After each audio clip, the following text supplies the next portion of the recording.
Paz do Senhor Jesus Cristo.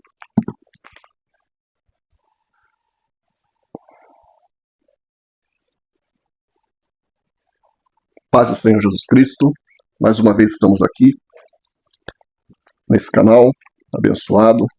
Quero dizer a você é muito bem-vindo. Gálatas capítulo 6, versículo 17 diz assim: sem mais ninguém me perturbe, pois trago em meu corpo as marcas de Jesus. Esse é o versículo, o resumo final da carta de Gálatas, onde Paulo diz: ninguém me perturbe, pois eu trago no meu corpo as marcas de Cristo, no meu coração, na minha alma, nas minhas emoções, no meu emocional, as marcas de Cristo. Isso Paulo falando já no final da carta, onde foi a maior apologética de Paulo a favor do seu ministério, contra aqueles que queriam judaizar a igreja, os legalistas que queriam sufocar o povo através do medo, através das falsas liturgias, dos ritos que não levavam a nada. Queriam substituir a graça de Deus pelas obras, pelos ritos, pelos cerimoniais judaicos. E Paulo diz: não me perturbem mais, não me perturbem, porque eu trago no meu corpo as marcas de Cristo. E eu fiquei pensando sobre essa questão e vi que muitas das vezes nós ampliamos isso, mas trazer as marcas de Cristo também em pequenas porções. E isso me fez lembrar que Cristo, ele sofreu não só agressões físicas, mas agressões emocionais também. Por exemplo, ele levou um tapa do sumo sacerdote no rosto. Ele foi desrespeitado por Pilatos. E Pilatos perguntou a ele: tu és o Cristo, filho do Deus vivo, filho de Deus? E ele fala: olha, eu preguei tanto, eu falei tanto com você, e agora que estou aqui todo arrebentado, sofrendo, você quer que eu declare isso novamente? Sendo que você não me ouviu, o meu ministério todo, durante 3 anos, preguei abertamente. Cristo resolveu pelo silêncio. Cristo tomou a decisão de não falar. E como as Escrituras o retratou em Isaías, como ovelha muda foi levada ao matadouro, mudo naqueles momentos finais, ele ficou, porque não havia mais razão. Tudo que ele tinha pregado, já tinha falado, foi no seu ministério. E muitas das vezes isso acontece em escala menor com você e comigo, dentro de um casamento, quando você já está cansado de falar, quando você já cansou de falar, você passa a já não dar mais atenção para aquilo. Você procura não se desgastar mais e você se cala, você se fecha. Porque muitas linhas que dá o limite foram rompidas e você foi desrespeitado pelo cônjuge, desrespeitado pelo amigo, pelo parente, que não sabem os seus limites. Tem pessoas que ela acha que podem entrar na sua vida, dominar a sua vida, falar o que quer e o que pensa o tempo todo. E quando você coloca um limite para essa pessoa, muitas das vezes você já é mal visto.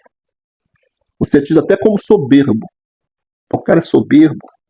Ué, mas você entrou na vida da pessoa, falou o que quis, tomou as decisões por ela, e numa briga, às vezes, de casais, chamou ele de tanta coisa, ou ela de tanta coisa.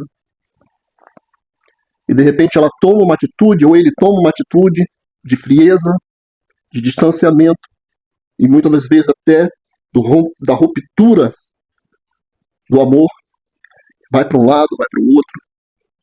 E o caminho pior que se toma, arruma amantes, ou começa a falar mal do amigo, ao invés de resolver, ou a ruptura.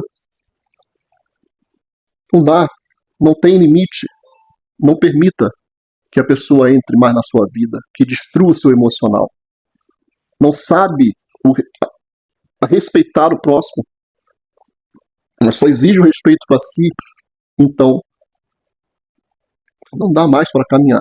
E muitos relacionamentos, eu aconselho até mesmo separar, porque vai deixar matar, como acontece aí nessa sociedade, porque ninguém sabe os limites do respeito. Eu, por exemplo, eu exijo ser amado. Eu não exijo ser amado. Porque muitas pessoas que disse e declarou amor por mim, me desrespeitou, me traiu minha confiança, rompeu todos os limites do respeito. Então, hoje, se tratando até de um relacionamento, eu não procuro exatamente o amor. Se a pessoa me ama, eu procuro em primeiro lugar se a pessoa me respeita. E essa carcaça aqui traz marcas e marcas e marcas, talvez não visíveis, mas aqui dentro, de amizades traiçoeiras, de líderes sem amor, sem compaixão, líderes espirituais, de amizades e de relacionamentos conjugais, onde a minha companheira, ou as minhas companheiras que eu tive, não souberam os seus limites de respeito, do que é você respeitar o próximo. Então hoje, eu prefiro ser respeitado do que amado. Deus te abençoe. No meio de uma discussão, a pessoa escolhe palavras para te ofender, te diminuir e te humilhar. Ela não está construindo nada com você. Ela está te destruindo e não importa se depois ela pede desculpas, não importa se diz que foi da boca para fora ou porque está vivendo um momento ruim. Quem te ama de verdade não usa a sua dignidade como arma, porque existe uma linha que não pode ser cruzada, e essa linha é a linha do respeito. Quando alguém te insulta, te despreza, ela não está tentando resolver o problema, ela está tentando te ferir, e isso é violência psicológica. Não é sua culpa, não é porque você provocou.